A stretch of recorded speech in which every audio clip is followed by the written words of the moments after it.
अवधूत चिंतन श्री गुरुदेव दत्त श्री सद्गुरू स्वामी समर्थ.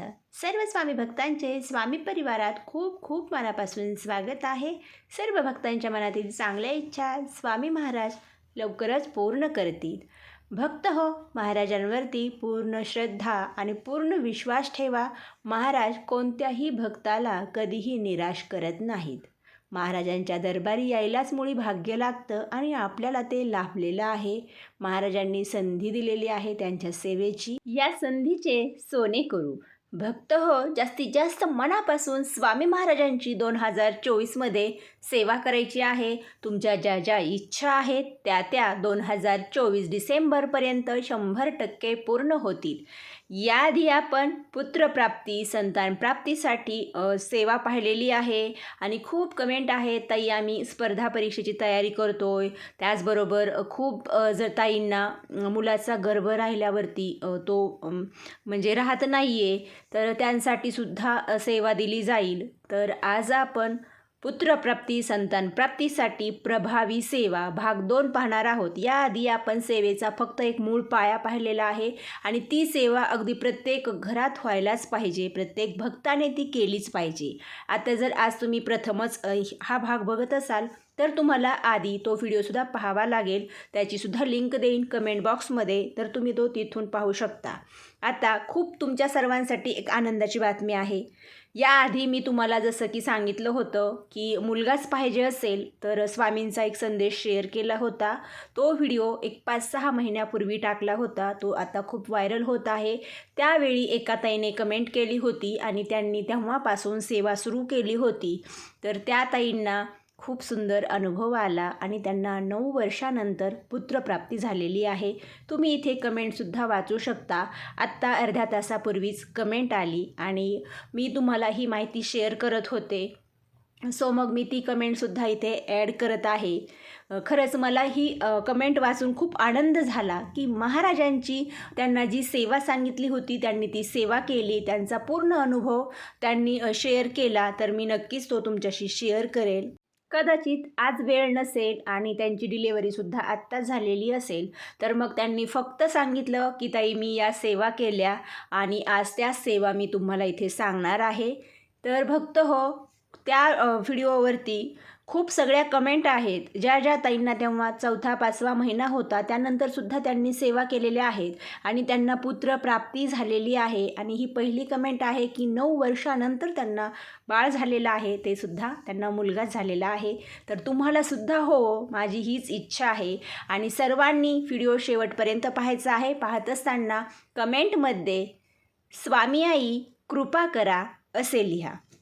माऊली, अगदी प्रत्येक महिलेला आई होण्याचं भाग्य लाभू द्या. प्रत्येकाच्या घरात मुलगी मुलगा असावं आणि ते तुम्हीच द्या. तर सर्वात आधी आपण याआधी महाराजांच्या सेवेचा पाया म्हणजेच श्री स्वामी चरित्र सारामृत या पोथीतील क्रमशः 3 अध्याय म्हणजेच आपल्याला दररोज 3 अध्याय 11 माळ श्री स्वामी समर्थ महाराजांच्या नामाचा जप करायचा आहे. 1 माळ 9 मंत्र म्हणायचा आहे. त्यामध्येच आता तुम्हाला ही सेवा ॲड करायची आहे. तर तुम्हाला दररोज तारक मंत्र म्हणायचा आहे, तोही 11 वेळा. आणि कमेंट होत्या की ताई एकाच बैठकीत ह्या सेवा करायच्या का किंवा कुठले नियम पाळायचे आणि 5 दिवस ज्यावेळी मासिक धर्म असतो त्यावेळी काय करायचं. तर सर्वप्रथम ताई तुम्हा सर्वांना सांगू इच्छिते की ज्यावेळी आपल्याला मासिक धर्म असतो आपण कुठलंही देवकार्य करू शकत नाही. 5 दिवस तुम्हाला कोणतीही सेवा करायची नाही. फक्त एक करायचं, महाराजांचं नामस्मरण. तेही माळ न घेता आपल्याला मनातल्या मनात जप करायचा, श्री स्वामी समर्थ, श्री स्वामी समर्थ. हा जप तुम्हाला ज्या ज्या वेळी करायचा आहे मासिक धर्मात त्यावेळी तुम्ही करू शकता. नाम जपायला कुठलाही विटाळ किंवा कुठलंही काही नियम पाळण्याची गरज नाही. आता त्यानंतर नित्यसेवा जी तुम्हाला देत आहे आणि यापुढे दिली जाईल, तर यापुढील तुम्हाला व्हिडिओमध्ये नियम दिले जातील आणि याआधी मी नियम सांगितले नव्हते, तर तुम्ही एका बैठकीत नाही केलं तरी चालेल.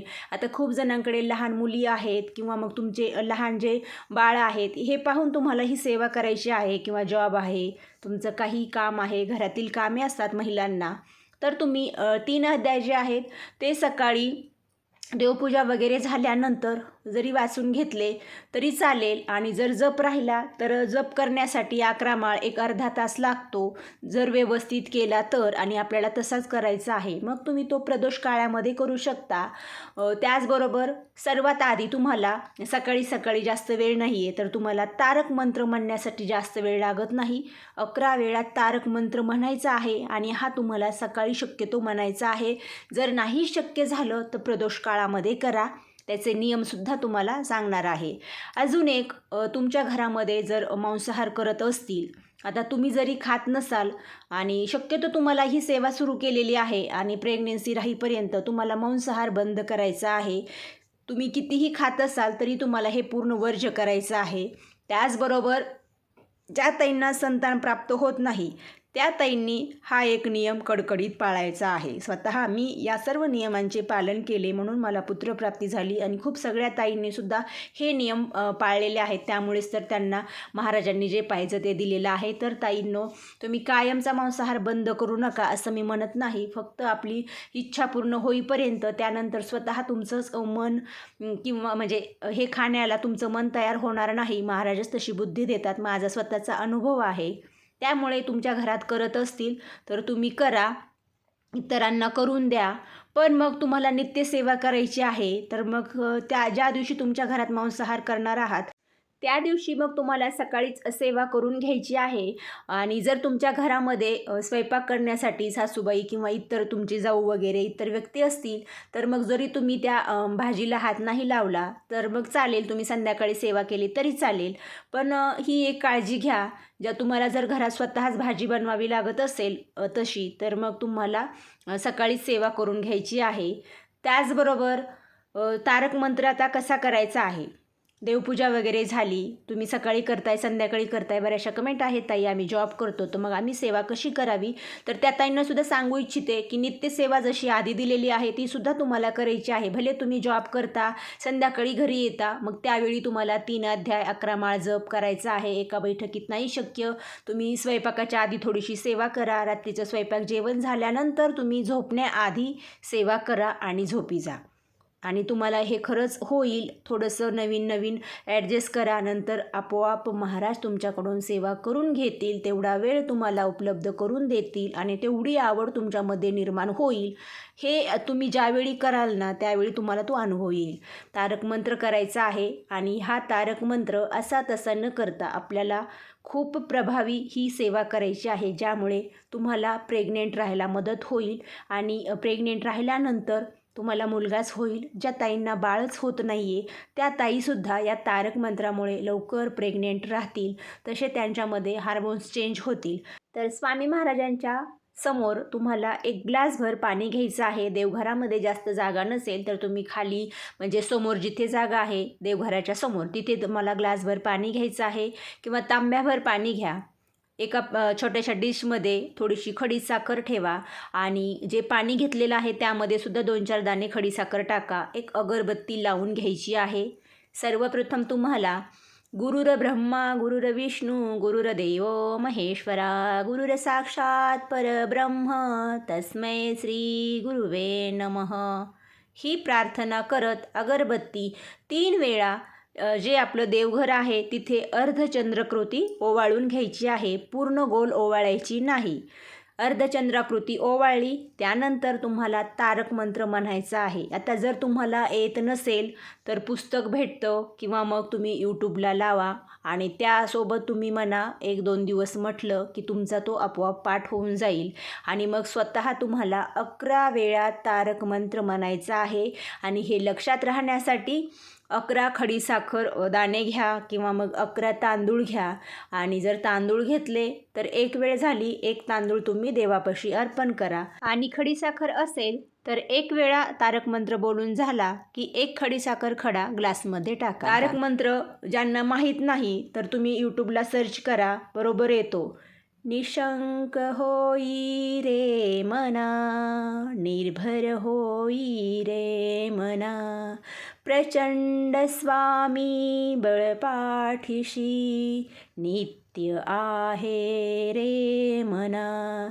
अतर्क्य अवधूत हे स्मृतगामी, अशक्य हि शक्य करतील स्वामी. असं एक पहिलं आपलं कडवं झालं की जी अगरबत्तीला थोडीशी रक्षा आलेली असते, म्हणजे जो अंगारा तो लगेच आपल्याला अशी जी आपण डिश ठेवलेली आहे त्यामध्ये तो टाकायचा आहे. त्यानंतर दुसरं कडवं झालं की अगरबत्ती ओवाळून ग्लासमध्ये आपल्याला ती रक्षा पाडायची आहे. अशा पद्धतीने तारक मंत्र म्हणायचा आहे आणि अगरबत्ती तुम्हाला हातात घेऊनच ओवाळायची आहे. अर्धचंद्राकृती 11 वेळा तारक मंत्र एकाच बैठकीत करायचा आहे, किंवा तुम्ही असं कराल आत्ता 5 वेळानंतर, तसं नाही. 11 वेळा तुम्हाला एकाच बैठकीत करायचं आहे. 11 माळ जप करताना एकाच बैठकीत करायचं आहे. 3 अध्याय वाचताना एकाच बैठकीत. सगळी सेवा तुम्ही वाटून म्हणजेच थोडेसे भाग करून केली, सकाळ दुपार संध्याकाळ तरी चालेल, पण 11 वेळा तारक मंत्र म्हणायचा. आता त्यानंतर तुम्हाला जे मंत्रून पाणी ठेवलेलं आहे आपण, ते अभिमंत्रित पाणी, म्हणजे हे साधं पाणी नसून हे तीर्थ तयार होतं आणि या तीर्थामुळे ज्या ताई प्रेग्नेंट राहत नाहीत त्या प्रेग्नेंट राहतील. तसं तुम्हाला महाराजांना तुमची आधी तारक मंत्र म्हणण्याच्या आधी इच्छासुद्धा सांगायची आहे. मी का सेवा करते पहिल्या एकदाच सांगा, दररोज महाराजांना सांगू नका. सारखं सारखं महाराजांना आपल्याला नाही सांगायचं. कुठली सेवा करताना प्रथम संकल्प करायचा आणि सेवेला सुरुवात करायची, नंतर आपल्याला सेवा चालूच ठेवायची आहे. महाराजांना एकदा संकल्प करताना इच्छा सांगितली की महाराज बरोबर पूर्ण करतात. 11 वेळा तुम्ही पाणी मंत्रित केलेलं आहे. नंतर तुम्हाला ते अभिमंत्रित तारक मंत्राचं पाणी घ्यायचं आहे आणि थोडंसं देवघराच्या बाजूला 2 बोटांनी शिंपडायचं आहे. स्वतःवरती शिंपडायचं आहे. घरामध्ये पूर्ण तुम्हाला शिंपडायचं आहे आणि तुमच्या मिस्टरांना ते द्यायचं आहे आणि तुम्हीसुद्धा ते प्यायचं आहे. तुमची लहान मुलगी वगैरे आहे त्यांना तुम्ही देऊ शकता. इतर व्यक्तींना हे पाणी तुम्हाला द्यायचं नाही. हे पाणी पती पत्नी दोघांनीही प्यायचं आहे आणि थोडंसं हे पाणी तुम्ही तसंच ग्लासमध्ये देवघराच्या बाजूला जागा जिथे असेल तिथे तुम्हाला ते तसंच ठेवायचं आहे. रात्री झोपण्याआधी पती पत्नींनी न विसरता ते पाणी प्यायचं आहे. पण ज्या दिवशी तुमचे मिस्टर मांसाहार करतील त्या दिवशी त्यांना ते सकाळी द्या. नंतर संध्याकाळी मांसाहार केल्यानंतर देऊ नका. आणि मांसाहारचा जो नियम आहे, जर तुमचे मिस्टरसुद्धा पाळू शकत असतील तर तुम्ही पती पत्नी दोघांनीही हा नियम पाळा. आणि जर ते नॉनव्हेज सोडू शकत नसतील किंवा त्यांना हे जमत नसेल तर तुम्ही कुठलाही फोर्स करू नका. स्वतः एकटीच हा नियम पाळा. महाराज त्यांना नक्की बुद्धी देतील आणि ते सुद्धा तुम्हाला या सेवेमध्ये सहकार्य करतील. अजून एक सांगते, जरी तुम्ही स्वामी भक्त ताई हा तुमचा प्रयत्न आहे, तुम्हाला मुलगा पाहिजे आहे किंवा तुम्हाला संतान प्राप्त पाहिजे आहे, म्हणजे बाळ पाहिजे आहे, तर माझं तरी मत आहे की पती पत्नी दोघांनीही स्वामींची सेवा करा आणि तुमच्या मिस्टरांनी सुद्धा तुम्हाला यामध्ये साथ द्यावी, घरच्यांनी सुद्धा साथ द्यावी. एकटी स्त्री काहीच करू शकत नाही. तिला इतरांचे सुद्धा साथ असणं महत्त्वाचं आहे. त्याचबरोबर तिला समजून घेणं महत्त्वाचं आहे. ज्या काही तुम्ही सेवा कराल त्या सेवेमध्ये सर्वांनी तुम्हाला साथ द्यावी, इतर कामामध्ये तुम्हाला हातभार द्यावा, मगच तुम्ही महाराजांची शांततेत सेवा करू शकता. तर यानंतर आता आपल्याला तारक मंत्राची सेवा तुम्हाला समजली. तर आता यानंतर पुढची सेवा, जर तुमचा सध्या मासिक धर्म चालू आहे, ज्यावेळी तुम्हाला 5 दिवस होतील किंवा मासिक धर्म होऊन गेलेला आहे, त्या ताईंनी लगेच श्री स्वामी चरित्र सारामृत या पोथीचे 108 पारायणे करायची आहेत. तुम्ही इथे कमेंट वाचू शकता. याआधी मी मुलगाच होईल त्यासाठी सेवा दिली होती, त्यामध्ये खूप ताईंच्या कमेंट होत्या, ताई आम्हाला सेवा व्यवस्थित समजली नाही, तुम्ही पुन्हा शेअर करा. आणि त्यानंतरच मग दत्त जयंती आली होती, त्याचवेळी तो व्हिडिओ व्हायरल होत होता आणि मग मी 3 फुलांचा उपाय हा व्हिडिओ शेअर केला. तो खूप व्हायरल झाला आणि अगदी तुम्हा सर्वांपर्यंत तो पोहोचला. मग तुमच्या तिथे खूप कमेंट आल्या, आम्हाला 2 मुली आहेत, 3 मुली आहेत, सेवा सांगा. म्हणून आपण आता पुन्हा सविस्तर सेवा सांगतोय, स्टेप बाय स्टेप, अगदी प्रत्येक ताईला करता यावी म्हणून. आता 108 पारायणे करायची आहे. तुम्ही म्हणाल की सलग 108 दिवसात करायची का? तर नाही, तुम्ही एखाद्या महिन्यात 11 करा, ते सुद्धा सोबत एका बैठकीत 1 पारायण, आणि नंतर एखाद्या महिन्यात 21 करा, एका बैठकीत 1 पारायण. आता 1 पारायण कसं करायचं? श्री स्वामी चरित्र सारामृत पोथी तुमच्याकडे आहे, कारण ती नित्यसेवेला आपल्याला लागणारच आहे. त्यानंतर तुम्हाला 1 ते 21 अध्याय एकाच बैठकीत वाचन करायचे आहेत. 108 पारायणे तुम्ही लगेच सुरू करा. या 108 पारायणामध्येच 21 पारायण आपण जरा वेगळे करणार आहोत. पूजा मांडणी, त्याला कुठले उपाय करायचे आहेत, ज्या ताईला संतानच म्हणजे राहतच नाही आहे गर्भ, किंवा ज्या ताईंचा गर्भपात होतो, शक्यतो मुलांचा मिसकॅरेज होतं, किंवा ज्या ताईंना 2 मुली आहेत, आता भीती वाटते की मला मुलगाच पाहिजे, त्या ताईंसाठी 2-3 दिवसात व्हिडिओ येईल. मी तुम्हाला अगदी सेवा मांडणीसहित 21 पारायण जरा वेगळ्या पद्धतीने कसे करायचे हे सांगणार आहे. त्याचबरोबर 108 पारायण झाल्यानंतर तिसरी सेवा आहे श्री गुरुचरित्र सारामृत या ग्रंथाचे 7 पारायणे करायची आहेत. आता ज्या ताईंना राहत नाही गर्भ त्यांनासुद्धा राहील, ज्या ताईंना मुलगा पाहिजे आहे त्यांनासुद्धा मुलगाच होईल. ही सेवा स्टेप बाय स्टेप करायची आहे. ही सेवा करत असताना मांसाहार पूर्णपणे वर्ज्य करायचा आहे. आणि ज्यावेळी गुरुचरित्र तुम्ही पोथी लावाल त्यावेळी तुम्हाला तुमच्या घरामध्ये सुद्धा मांसाहार करायचा नाही. गुरुचरित्र पोथीचं पारायण कसं करायचं, त्याचे नियम आधी मी ते व्हिडिओ शेअर केलेले आहेत. पण विशेष तुमच्यासाठी अजून वेगळ्या उपायांसह पूजा मांडणी कशी करायची आणि पारायण कशी करायची, तुम्ही गर्भ राहण्यासाठी किंवा मुलाचाच गर्भ राहण्यासाठी कुठलं अजून जास्त उपाय तुम्हाला करता येतील, हे मी तुम्हाला लगेच 2-3 दिवसानंतर व्हिडिओ शेअर करेल. पण तुमची मानसिकता तयार ठेवा, आपल्याला ह्या सेवा करायच्याच आहेत. सेवा करण्यासाठी वेळ लागतो. पहाटे लवकर उठायचं, कामे करून घ्यायची आणि सेवेला सुरुवात करायची. एकही ताईला महाराज निराश ठेवणार नाहीत, मी स्वतः शब्द देते. तुमच्या लक्षात आलं, आपली नित्यसेवा, दुसरी सेवा आहे तारक मंत्र, त्यानंतर आपल्याला 108 श्री स्वामीचरित्र सारामृत पोथीचे पारायण, श्री गुरुचरित्र पोथीचे पारायण 7 अशी सेवा करायची आहे तुम्हाला बाळ होईपर्यंत. आता ज्या ताई आहेत ना त्यांना बाळच होत नाही, त्यांनासुद्धा एवढ्या सेवा करायच्या आहेत. एवढ्या सेवामध्ये तुम्हाला संतान प्राप्त होईल आणि ज्यांना मुलगा पाहिजे त्यांना मुलगासुद्धा होईल. या व्यतिरिक्त आपल्याला अजून काही विशेष तिथींना सेवा करायच्या आहेत, त्यासुद्धा मी तुम्हाला लगेच आता पुढच्या भागामध्ये व्हिडिओ शेअर करेल. सर्व काही महाराजांच्या आज्ञेनुसार माहिती शेअर होते, त्यामुळे भक्त हो मनापासून तुम्ही सेवा करा, माहिती पूर्ण जाणून घेत जा. आणि आधी जी नित्यसेवा शेअर केली होती ती सेवा कोणकोणते भक्तांनी सुरू केलेली आहे तर नक्की कमेंटमध्ये सांगा. तर स्वामी भक्त हो, जर तुम्हाला आजच्या सेवेमध्ये काही प्रॉब्लेम असेल, समजलं नसेल तर कमेंटद्वारे तुम्ही तुमच्या शंका मांडू शकता. आणि जर माहिती आवडली असेल तरच व्हिडिओला लाईक करा. हा व्हिडिओ जास्तीत जास्त भक्तांना पुढे शेअर करा. जे स्वामी भक्त नवीन आहेत त्यांनी चॅनलला सबस्क्राईब करा व शेजारील बेल आयकॉन प्रेस करा, म्हणजेच तुम्हाला यापुढील नवनवीन माहिती, स्वामी संदेश ऐकायला पाहायला मिळतील आणि स्वामी महाराजांची अखंड कृपादृष्टी तुमच्यावरती राहील. आजची सेवा स्वामी आई चरणी अर्पण करूया. श्री स्वामी समर्थ. जय जय स्वामी समर्थ.